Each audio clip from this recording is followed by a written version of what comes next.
বাল হুম আদাল, বরং তার চাইতে নিকৃষ্ট। এই জন্য দোস্ত, চোখের কথা বলতে গিয়ে এটা বলছি, আল্লাহ তাআলা বিধি নিষেধ দিয়েছেন, বিধি নিষেধ। নবী সাল্লাল্লাহু আলাইহি ওয়াসাল্লাম বলছেন, মান নাযারা ইলা মাহাসিনি ইমরাআতিন আজনাবিয়্যা সুব্বা ফি আইনাইহিল আনিক ইয়াউমাল কিয়ামা। নাউযুবিল্লাহ। নবীজি বলেন,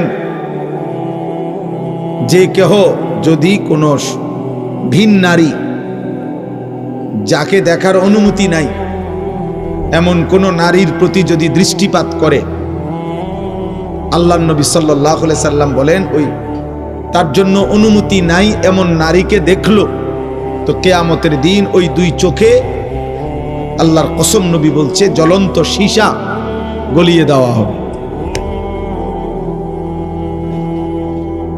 জ্বলন্ত সীসা গলিয়ে দেওয়া হবে। অতএব এটা ভয়ঙ্কর শাস্তি, ভয়ঙ্কর শাস্তি। আল্লাহ তাআলা কোরআনুল কারীমের মধ্যে বলছেন, যে তার মনের ইচ্ছা মতো চলে, আল্লাহ তাকে কতগুলো শাস্তি দেয়। এর মধ্যে একটা শাস্তি হলো ওয়াজআলা আলা বাসারিহি গিশাওয়া, আল্লাহ তাআলা তার চোখের সামনে পর্দা ফেলে দেয়, ফলে ওই নাফরমান আর হালাল হারামের পার্থক্য বোঝে না, হালাল হারামের পার্থক্য বোঝে না।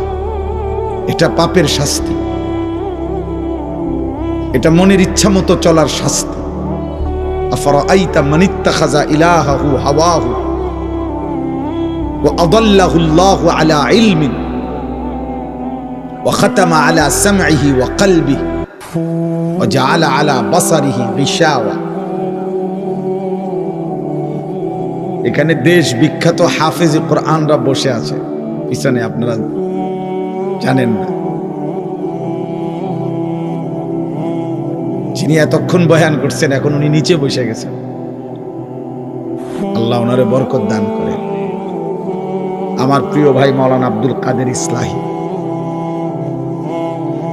আল্লাহ ইলমে আমলে বরকত দান করে।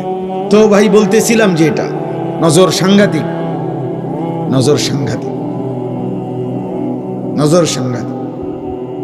নজরে আউলিয়া হয়, নজরে বরবাদ হয়, নজরে বরবাদ হয়।